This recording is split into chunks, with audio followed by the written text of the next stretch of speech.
Fiji lost to Italy, the world ranking has fallen. That doesn't reflect a team who are moving forward. Yeah, you can pick out games. Go back 5-6 years ago if you want. Like if you pick back the World Cup, let's pick the performances of the last 2 or 3 weeks. Let's look at the performances in the Six Nations.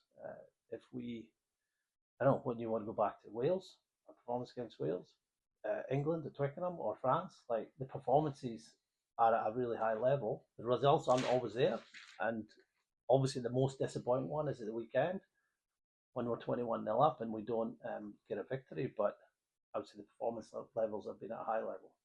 Do you feel that you've still got the faith of the players? Because there's a growing feeling, and I'm not trying to speak for the majority of Scotland fans here, I wouldn't do that. But there is clearly, as last Sunday proved, there is a growing number of supporters who feel that you're no longer the right man to take this forward. Well, that's your opinion, obviously. It was also the opinion of a lot of people in Murrayfield last week. But you didn't interview them, did you? I didn't have to. I just listened to them. Oh, you listened to them. Okay. Well, that's people are entitled to an opinion. My job is to do all the best I can for the team and to work with the team and producing performances our supporters are proud of. And I know they were very proud of the performance against New Zealand and have been for a number of matches and seasons, because we're getting record crowds coming along. We're getting crowds that support our team, but the end of the game was disappointing for them, disappointing for us, and we have to be better. Do you expect, just finally from me, do you expect your position might be under review at the end of the autumn?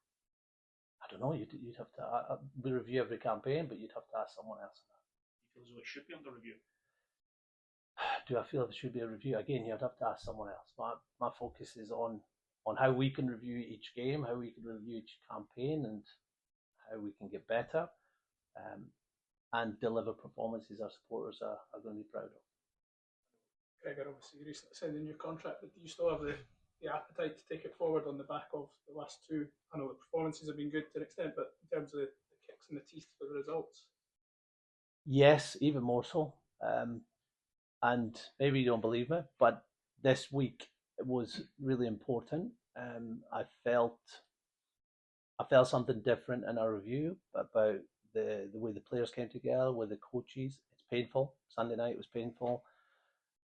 Going through that last 20 minutes on Monday is painful. But the failures and how you respond to them make you the team you can be. And I've been really encouraged on how that's played through this week. I know you're still encouraged by the performances against the stronger teams, but the results, they seem to have dried up quite a bit in the last 2 years in terms of the ones against the top tier nations. Is that a concern? Yeah, of course, it's a concern in that we feel going into those games we genuinely have opportunities to win. And this time last year, South Africa, England, we scored 3 tries to 1. We have one of our best ever performances against England. We don't win.